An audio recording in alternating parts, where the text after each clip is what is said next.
This is Mike. This is Vlad. This is Frank, and we are Messenger. Hey everybody, this is Michael Sweet of the band Striper. Hi, this is Marlon Lefebvre, you guys. Hi, this is John Schlitt. This is Oz Fox from Striper. Hi, this is Mark Andrew Speck from the band Sweet Crystal. Yo, I'm Aaron Ray. I'm Brian with Amongst the Giants. We are Poetic Descent. Hey y'all, this is Glenn Kaiser from Resurrection Band. What's up? I'm Josiah, a.k.a. Firebrand. Hey, this is Casey Price with Forsaken Hero. This is Bob Hartman from Petra. We are Reclaim the Day. This is Rex Carroll. This is Wretched from Grave Robber. Hi, this is Maurice from Angelic Forces. This is Jimmy Bennett with King James. Hey, this is Joel Hoekstra of Whitesnake and Trans-Siberian Orchestra. Hey, this is Travis McConnell and L.A. Ellis of Chaotic Resemblance. Hey everybody, this is Jason Fowler with the Union of Sinners and Saints. Hey, this is Dale Thompson with the band Bride. Hey, this is Brian Carmen from We Are Resolute. Hi, this is Brian Duncan. This is Les Carlson, the lead singer for Bloodgood, and you are listening to Wild Man. Pastor Wild Man. Wild Man. Wild Man. Wild Man. Wild Man. Wild Man. Wild Man. Wild Man. Wild Man. Wild Man. Wild Man. Wild Man. Wild Man. And Steve. And Steve. And Steve. And Steve Perkins. And Steve. And Steve. And Steve. And Steve. With Wildman and Steve. Sweet. Very sweet indeed. And Steve. Wild Man and Steve. Personal friend of Wild Man and Steve. That's who you're listening to, by the way. I was so freaking excited, man. And you're listening to the Wild Man and Steve show. Yeah, that was great, Steve. Turn it up. There was no party.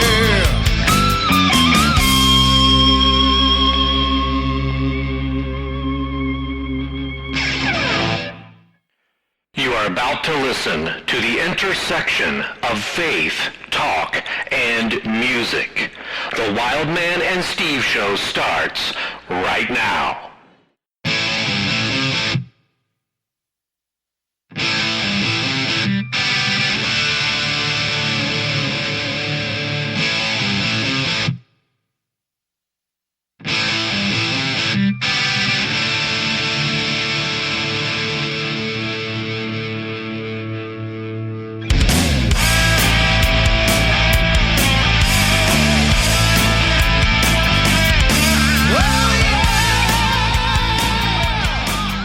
All right, I want to welcome everybody to this special episode.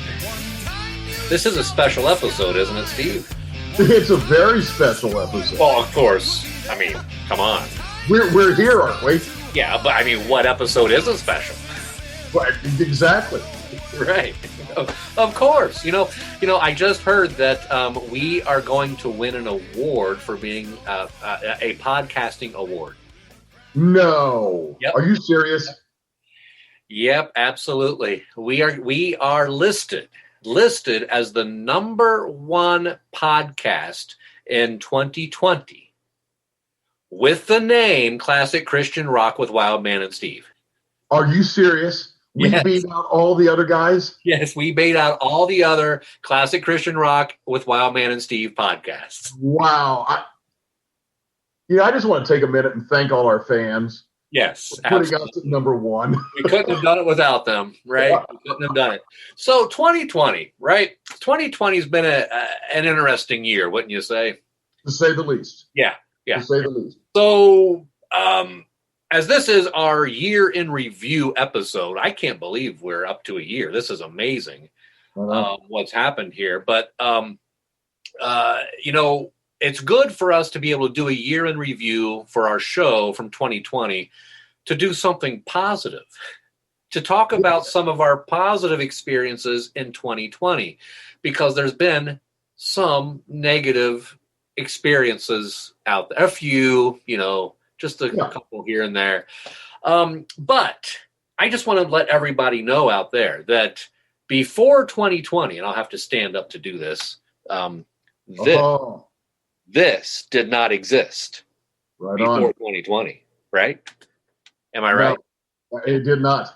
It did not. I was looking at that shirt. I was thinking about that, and that I got to say that logo means a lot to me because I think about how this show and our relationship has progressed over the course of the year, the really development of Wildman and Steve as an entity, wildmanandsteve.com, and the development of the logo that represents what we do. And that is just so cool. Well, I think it's amazing to go back here as we reminisce, and I'm sure our fans want to hear us reminisce. As we reminisce over this past year, this is where we need to have like some dream music in the back, or like Wayne's World. It was a night just like this. But no, it was December.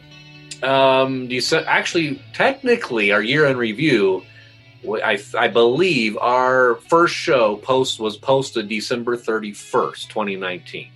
Is that right? Yes. Okay. That one was the one where it was just my show. I invited a guest on.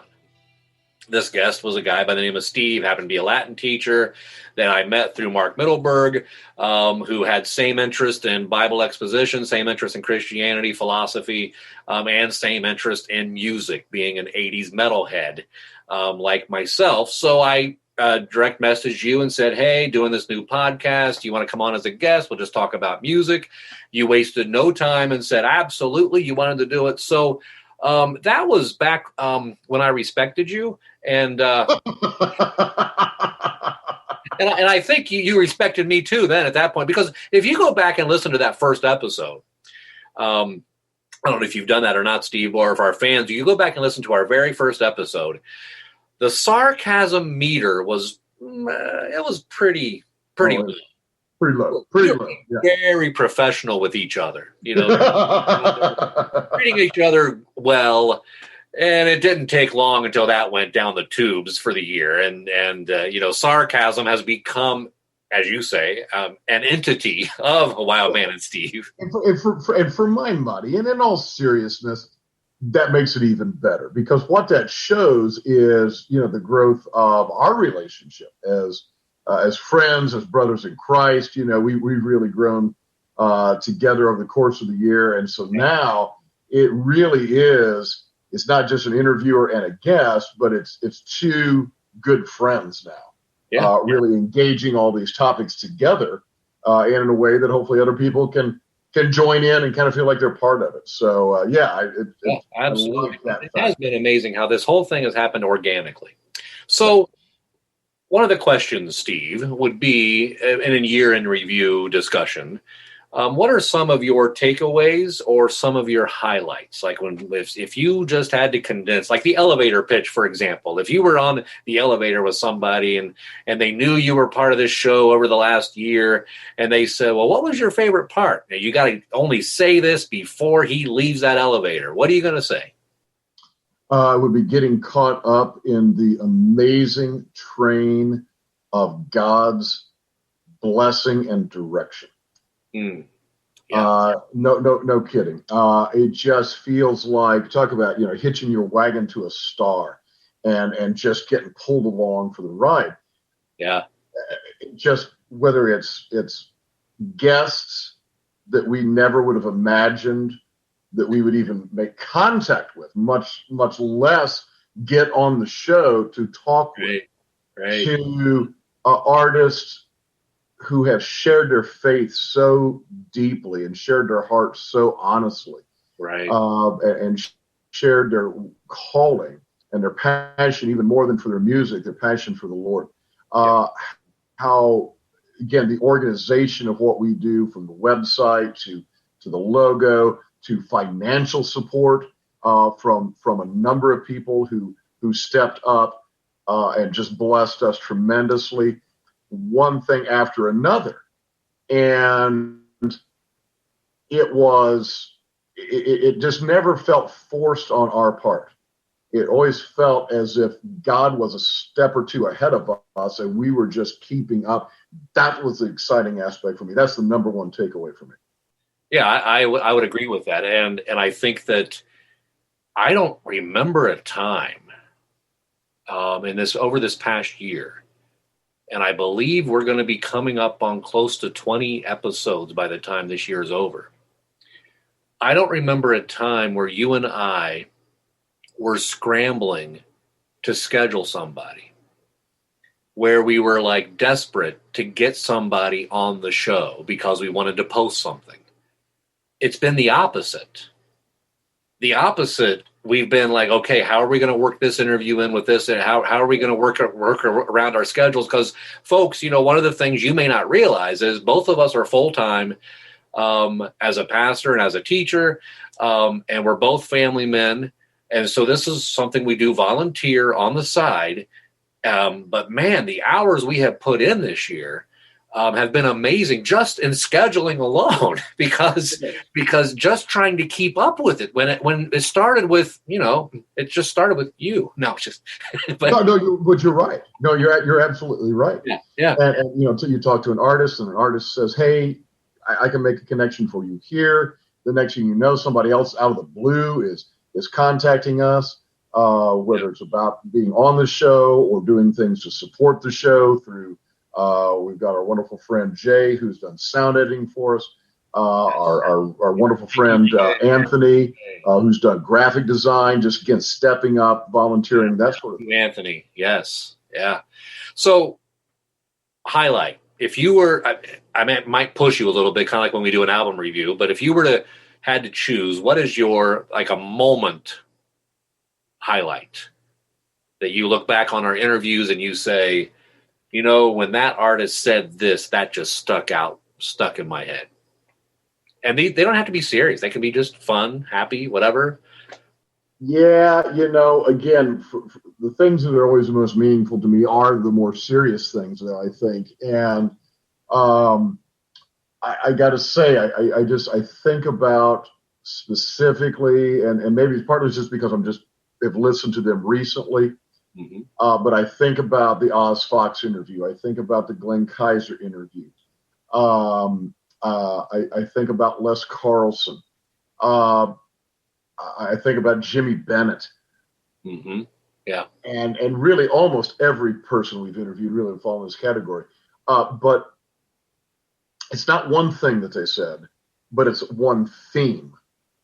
It's the overwhelming desire to talk about Jesus Christ.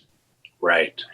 Their relationship with him, but even more what he has done in their lives, how he has changed their lives, and how they just want to spend the rest of their lives sharing the good news of Jesus Christ. And if that's through music, it's through music. If it's through a direct word with a fan after a concert or by an email or whatever, all these people want to do, and I think that has just blown me away, Chad. It has blown me away. And yeah, they want to talk about their music too. They want to talk about their projects and new ventures, of course. That's totally normal and right. But there were times when you and I almost had to drag that out of them. Yeah, because they really wanted us to stay talking about Jesus. Yeah, yeah. You mentioned Oz Fox, and I know something that stuck out in the interview that he said, because there was always that controversy surrounding Stryper back in the 80s. Are they really Christian? Are they not? There were people preaching against them. There were picketing. And Michael Sweet came out in his book and even shared, honestly, what that's the name of the book, honestly. But he shared, transparently that they did. All of them went through a phase where they kind of lost their way. But Oz put it where he said, I believe I was a Christian back then.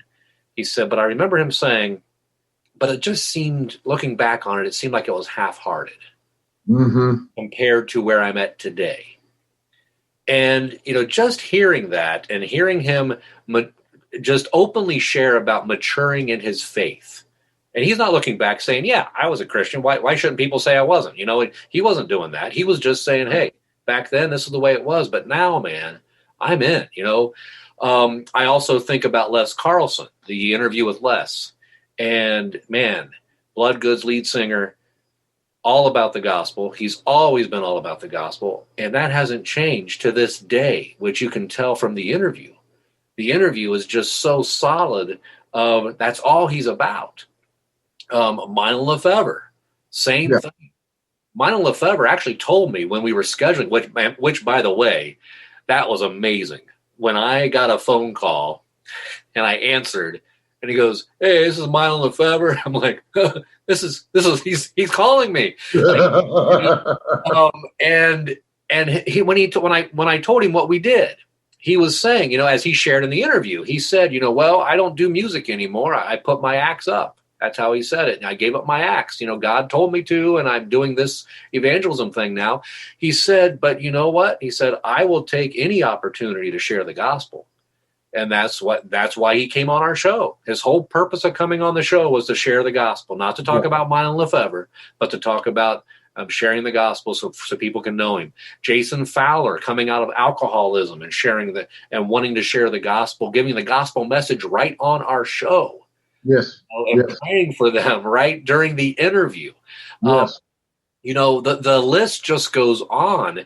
And it's hard to highlight every episode, but you just start to see that, as you say, there's this theme, you know, that we hear. And you know, we were honest before, let's be honest again. We are fanboys at heart. So this is like, ladies and gentlemen, when we do an interview, most likely just picture two guys with backstage passes. Yes. And that's pretty much what we're doing, because the very first one that we had after your episode, and then we shifted and we were looking for some artists, when I got a text from Rex Carroll. Rex Carroll. Yeah. Unbelievable. Yeah, that was, you know, Rex is my all-time favorite guitarist, the one I listened to in high school all the time with White Cross, and just loved him. Oh, yeah. And I asked him, I don't know, a few months before 2020 about I emailed him on his website, asking him about his, how much do you charge for lessons? I see you do that online and the different things. So he emails me back and he says, hey, text me. I love texting and I'll talk to anybody. And so we texted back and forth for about a few different things about music and about guitars. And I said, hey, Rex, I'm starting this new show. You know, would you be interested in coming on as a guest? And his response was, and I quote, okay, sure.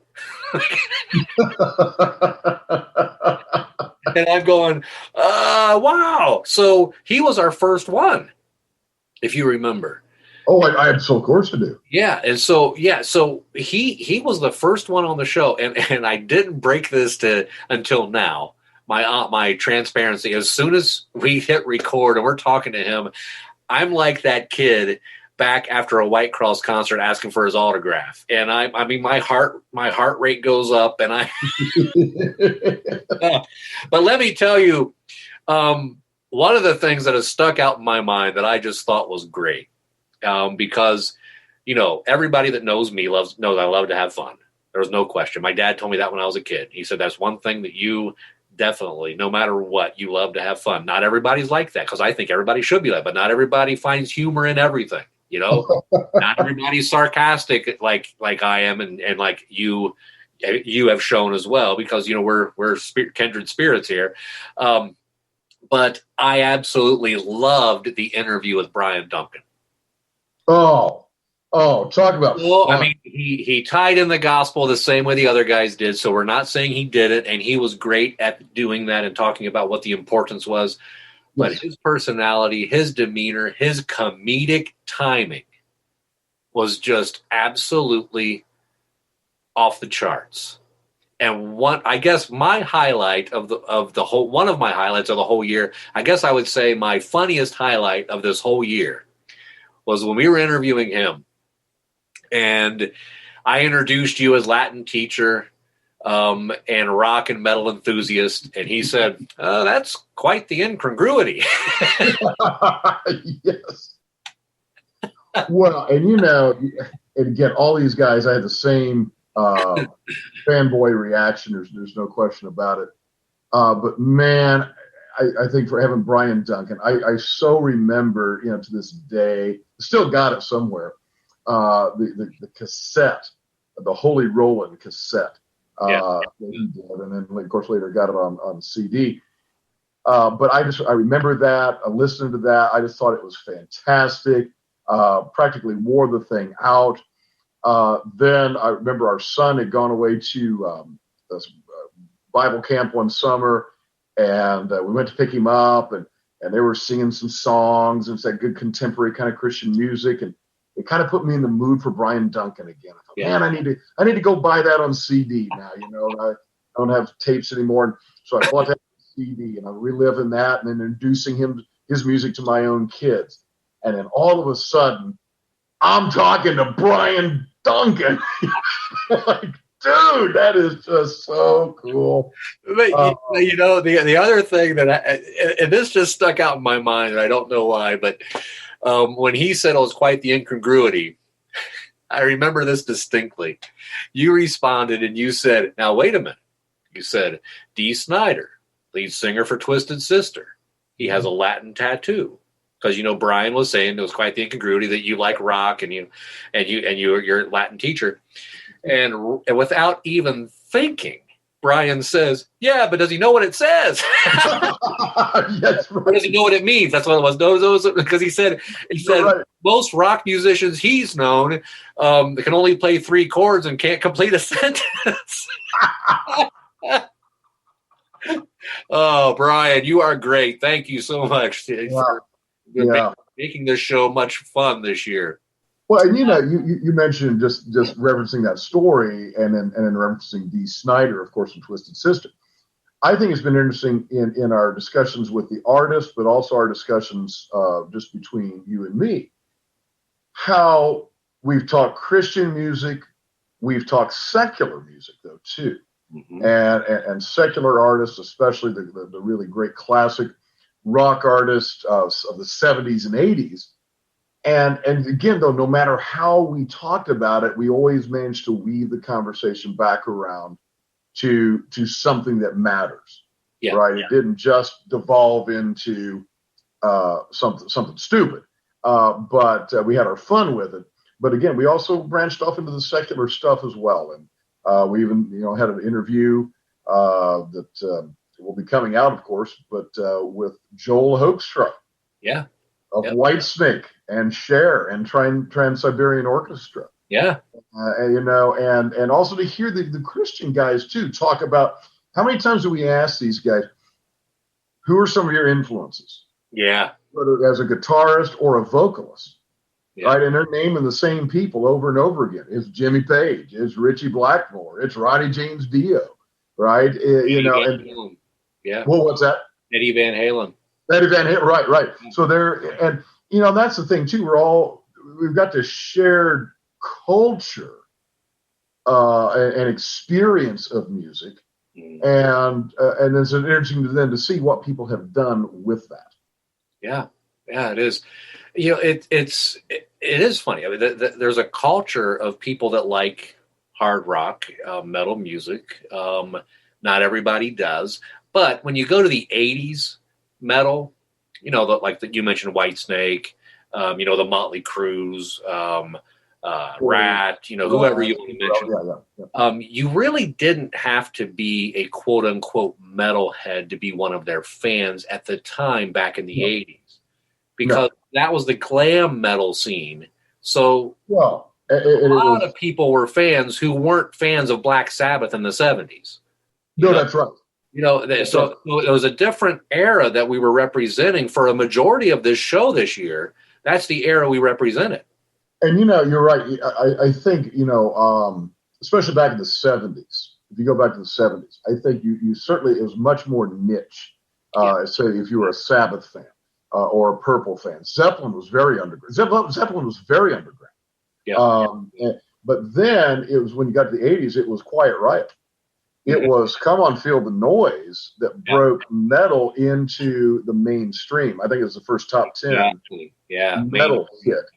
And so then suddenly you've got guys, you got girls, you got, whether it's jocks or nerds, whatever, who are coming out listening to this music that really had its roots in a much more underground music scene, but then, became popular. And so now, anybody our age, we get together, you have a 4th of July party, you got a picnic or whatever. Next thing you know, somebody's hitting the 80s tunes, and there's going to be 80s metal coming out, but everybody's sharing in it because it was common back then.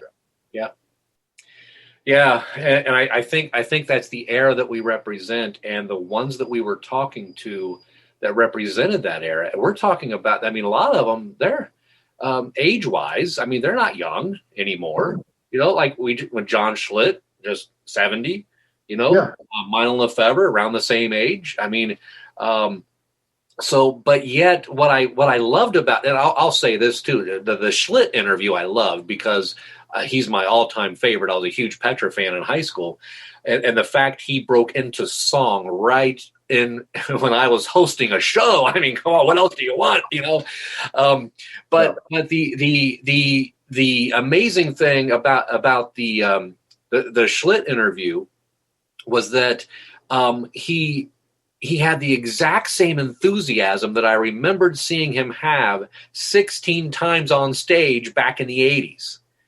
It was the same thing. I mean, he's 70, and it was the exact same enthusiasm. He made the comment. He said, "I've never worked a day in my life." Yeah. Yeah. And you hear people say that, right? If you love what you do, you'll never work a day in your life. Right. And here's a guy who is clearly still living that out. That's obviously true. If he didn't enjoy what he was doing, he would have hung it up and said, you know, I'm doing something else. But he clearly enjoys that. But, you know, I also want to draw attention to, you talk about the era that we kind of represent, and that is true. And if you look at my playlist, look at yours, I'm sure it's going to be stacked with a certain kind of music and from a certain era. And big hair. Right. I want my hair as big as my sound, right? You know? But at the same time, we've been really blessed to interview some up-and-coming artists.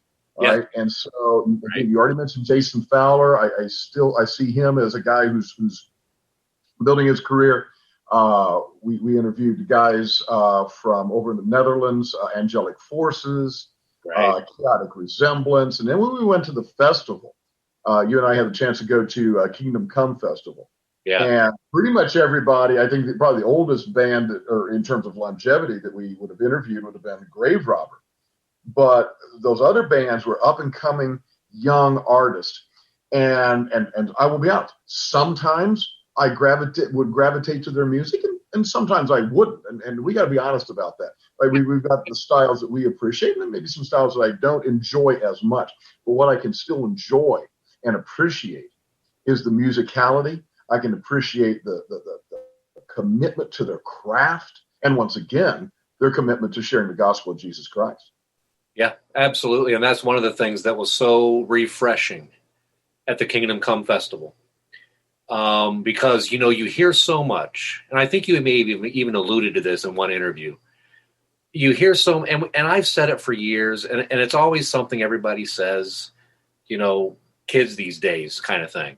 You know, the younger generation, the younger generation's going to hell. They're done. It's worthless. And, you know, there are concerns. We have to be honest. When we see the younger generation, they're not being raised the same way with the same values sometimes. And that concerns. And we sound old when we start talking that way, but it is a concern. But to hear these guys that many of them still in college or just out of college, and they're putting together these bands, and we ask them, why are you doing this for the gospel? Why are you doing this to win other people to Christ? What's the purpose? Oh, we just want to see. Where'd you get the name, Poetic Descent? Oh, it's from, let me get the passage for you, which I believe, what was it? Man. I'm drawing. I have to go back. Well, you're right. They're quoting scripture. Yeah, quoting scripture, yep. And let's be honest, too. Even for the bands we listened to back in the day, you realize Robert Plant was in his 20s? Yeah. Right when Zeppelin 1 and Zeppelin 2 are coming out? Right? Yeah. All those guys were in their 20s at one point when they were making that music, right? And that's the music now we're still listening to. We're going, they were young bucks when they made it. And so it is neat to see young artists, and some of these folks will be around for a year. Some of them may be around for 30. We don't know. But it's neat to be a part of their story. And one of the things I love doing as a teacher, and I think probably you as a pastor as well, it's all about connections for me. I love connecting people. Yeah. Whether it's people with ideas, people's talents with a need that needs to be met, or people with Jesus. Yeah. But I love the idea of connecting, and for us to be able to interview some of the new bands. We also had the chance to interview some folks at the Harmony Music Festival, late summer, early fall it was. And I just love the fact that we could give a platform. I'm not saying ours is the biggest platform in the world. It certainly is not. But to give some platform to an up-and-coming band, to give them some press, to give them a little bit of more of a push, just one more nudge in their career. And again, not that they're necessarily seeking fame and glory, but obviously the bigger platform they have, the better opportunity they have then for communicating again and sharing with people the gospel. Yeah, absolutely.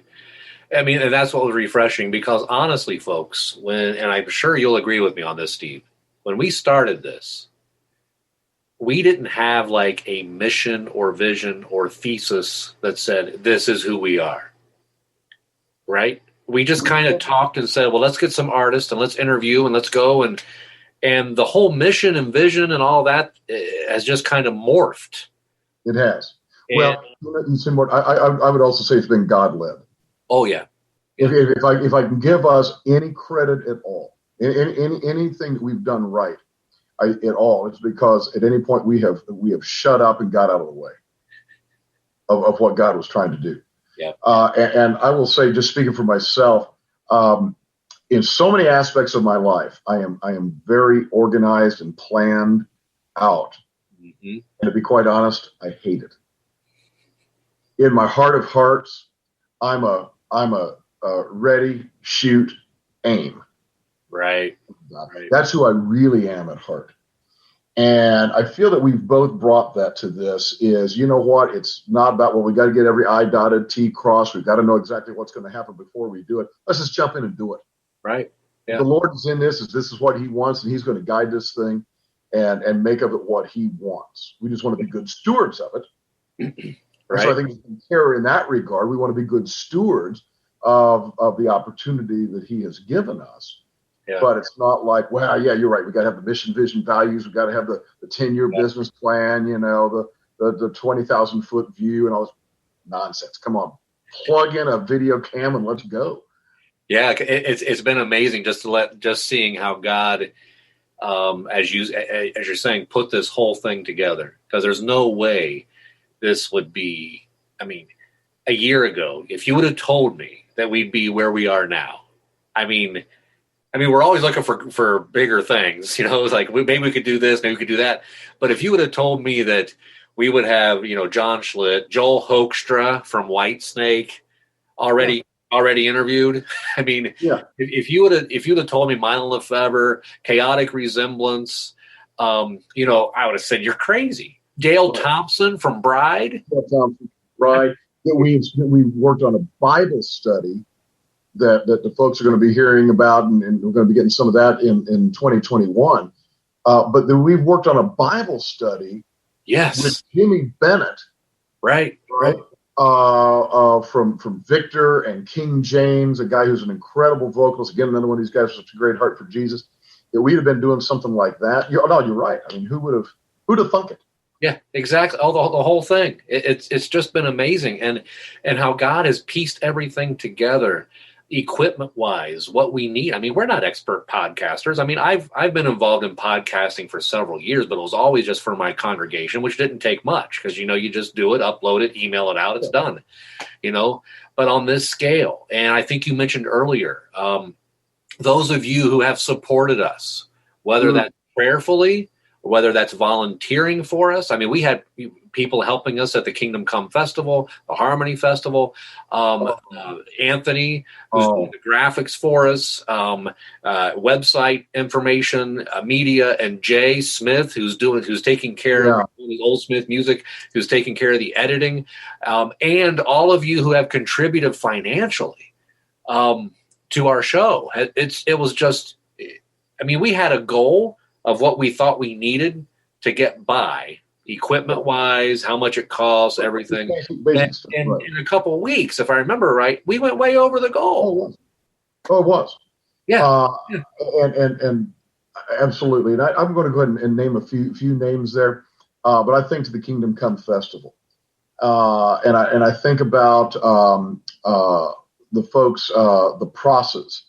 They were the ones that helped us with the tent when our tent was boiling down because of the really stiff wind. I think about my friend Sam Wood, who came out then and was also again at the Harmony Festival. Yeah, and just this is a guy who is so content and happy just to serve in the background.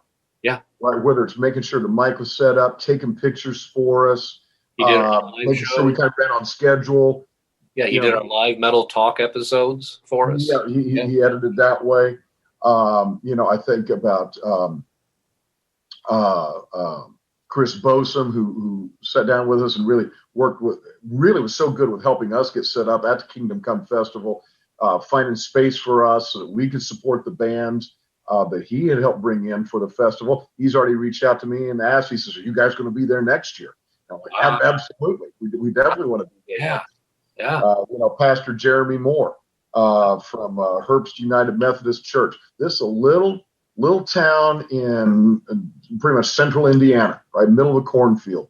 And what Pastor Jeremy is trying to do by bringing some other churches together and the work that he does with the Harmony Music Festival is incredible. And then when he came to see us and see what we were doing, he's a good friend of mine, came to see what we were doing at Kingdom Come Festival. He says, hey, could I get you guys to come to the Harmony Festival?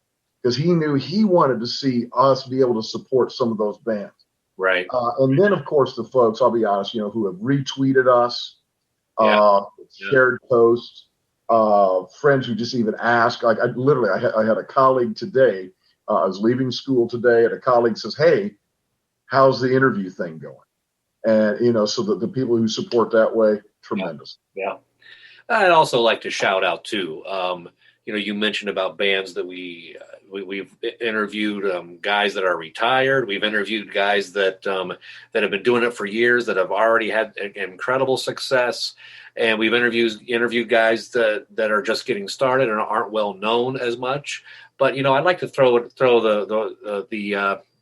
shout out to Messenger, for example, the band Messenger that we interviewed, who is just still. What I love about Messenger is they're not trying to be something they're not, and they are playing that classic rock 80s sound today. And absolutely. I just appreciate what Messenger is doing. And also along with that, of course, Chaotic Resemblance. I mean, you already mentioned them, and they're doing that, and they're incredible. It's amazing. And then you have people like Brian Carmen, who's just getting started and was able to get Dale Thompson to sing. Resolute, yeah. Then people like Kelly Frank with Holy Fire, bringing Schlitt and Rex Carroll and John Lowry together. And I mean, that is just unbelievable. So the fact that those guys got together and yeah. Oh, yeah. Yeah. So, I mean, and think about Electric Jesus. Yeah. Oh, yes. Right. Exactly. That cool kind of coming of age movie set in the era of the 80s. Yeah. Kind of heyday of Christian youth groups, classical Christian music, or contemporary Christian music. That's such a cool film, and that was such a neat interview. And then Rockin' Odd Todd, Todd Jennings, with song and verse. Ministry, what he's doing. I love what he's doing. As we were talking about the secular bands before, what Rockin' Odd Todd does with taking secular songs. Right. And they're not trying to pretend that they were necessarily written from a Christian perspective, and some of them we may know for a fact that they were not. But looking at those lyrics and saying, you know what, I can yet see a Christian theme in this. I can interpret this in a way that is edifying. And then, of course, is Fridays with Alice, really focusing specifically, kind of doing that specifically with Alice Cooper music. Yeah, yeah. And then, of course, Mark Speck, otherwise known as Q. Otherwise known as Sweet Crystal. Yeah. That really was a surprise to me. Anthony suggested it to me and said, hey, how about interviewing Sweet Crystal? And honestly, as a guy that's been in Christian rock my whole life, I did have to look them up because they're not national or world renowned. They stay right in their state, and they do music in their local area, and they've been doing it as long as all these other guys have. They could have been. They could have been world known. Oh yeah, yeah, you're right. He shared. Yeah, if he wanted to, absolutely. Yeah, but you guys have serious chops, and then it was so cool. I appreciate them so much. They sent us each an envelope of goodies. Yeah. That we can use for giveaways on the show. Some actual music, some merch from the band, and I thought that was so cool. Of course, Brian Duncan did that. Remember, we had earlier in the year we had a Twitter contest or something. You had a giveaway, and he did a thing. So yeah. It's been great, folks. And, it's been great. All the guests that we've had, all the bands that we've had, the ones that we knew about and the ones that we met in this process have just been so incredible. And, of course, I don't even know if fan is the right word, but listeners, the ones who listen to the show, we just want to thank you because, I am a statistic person sometimes, so I like to look at the analytics and see, okay, how many people listen to the show, and when you look at that, it's never enough, no matter what. It's always going to be, how can we get more or get, but honestly, we did not expect how many people we have listening to our show. When you would message me or email me about various benchmarks that we were passing, yeah, in terms of listenership, when we had the 1,000th download, yeah, right, yeah, right. No, that just blew me away. So yeah, we're both so grateful for everybody who has listened, who has downloaded, who has subscribed, people who have contacted or messaged us back with thoughts or ideas. Again, like you said, hey, how about this band? And hey, we're always looking for new bands, right? Yeah, whether it's absolutely. a classic band we've never heard of or a new up and coming act, man, let us know. wildmanandsteve@gmail.com. Shoot us an email. Check us out on Twitter, Facebook. Shoot us a message. Let us know about those acts. We're happy to reach out to them and make contact. Yeah. And I apologize. I almost overlooked one of my other heroes, Mr. Bob Hartman. Was actually on our show. Bob Hartman was on our show. Yes. Did you hear what I said? Bob Hartman was on our show. I don't even have any. As was Michael Sweet. Any explanation with that, Bob Hartman was on our show. Again, Michael Sweet. Yeah. Yeah. In fact, we were so fortunate that we were able to do Stripe Timber. Yes. Because in September of 2020, Striper came out with their new album, Even the Devil Believes. Right. And we were released the Michael Sweet interview. A few days later, the album dropped. And then the next week, we released the Oz Fox interview. Yeah. Yeah. And if I remember right, I don't know how much you want to publicize this, but I believe during the Michael Sweet interview, you sweated quite a bit. So, should we come clean about that? It's up to you. I just opened the door. You can close it if you want. So no, I'm going to drive right on through. So, so here's the thing. The day we were able to do Michael Sweet, as you recall, we talked with his agent, and his agent said, "Well, here are the days, and here's when he's got available." And it was during the day. Now, usually we record in the evening. A lot of times Wednesday evenings or Sunday evenings. But Michael was available only during the day. Well, I teach high school. Okay. So on my lunch, I'm going to record this interview with Michael Sweet. And I'm sitting there thinking, man, if I record this in my classroom and a passing period bell goes off, this is really going to be awkward. I'm like, okay, so what am I going to do? So I go out to my car and sit in my car to record this interview. Yeah. Yeah. Well, I can't have the windows down because that's going to pick up passing sound, and I can't have the fan of my air conditioner on. This is what, late August, early September, or something? Right. So it's hot. And so we're sitting there interviewing him, and I'm just melting.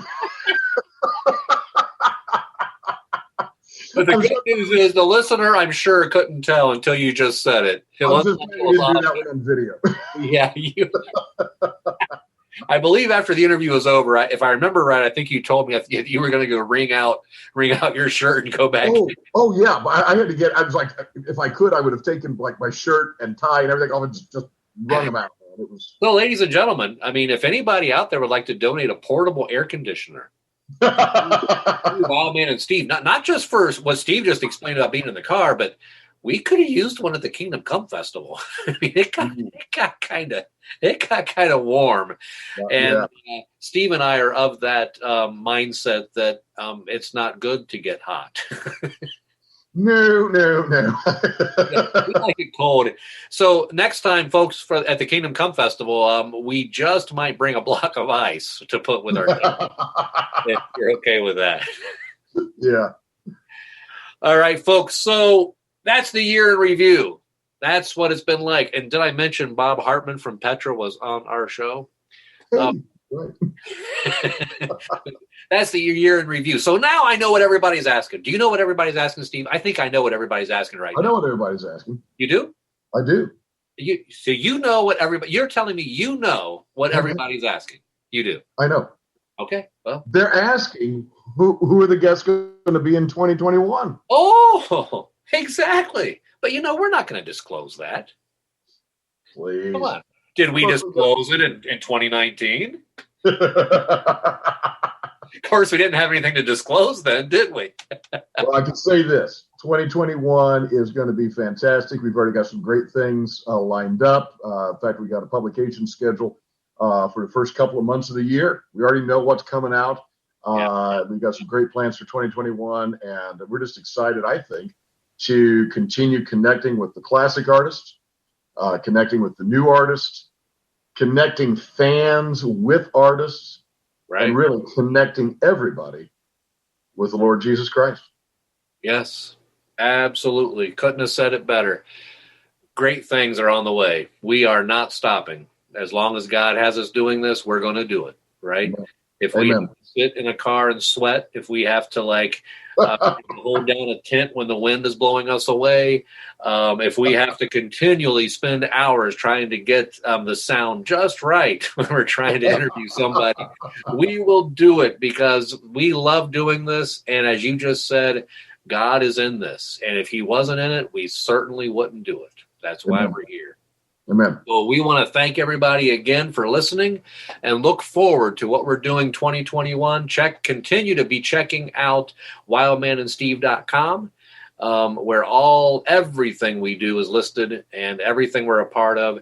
We got some special projects underway. Many of you listened to Metal Talk seasons last year. We're going to have similar seasons coming up as well with that as a sidebar, special episodes. Hey, it's just going to be amazing. 2021 is going to be amazing. The only problem is we kind of took advantage of COVID because we were able to get a lot of interviews because of COVID. So now we wouldn't want to ask for another. No, because I want to see these bands live. Yes. I want to see live music again. We need to get our artists back out on stage. Right. I'm dying for it. And, man, I certainly hope 2021 can be a great year for live music again. Yes. Yep. And you can guarantee if there's live music again, Wildman and Steve will be there, front and center. Yes. Thank you, everybody, for listening, and hope you had a great 2020, even though there's been a lot of challenges. Hope God did a lot of things in your life. Appreciate the fact that we were able to be a part of that, and we're looking forward to 2021, and keep listening and keep rocking. Thanks, folks.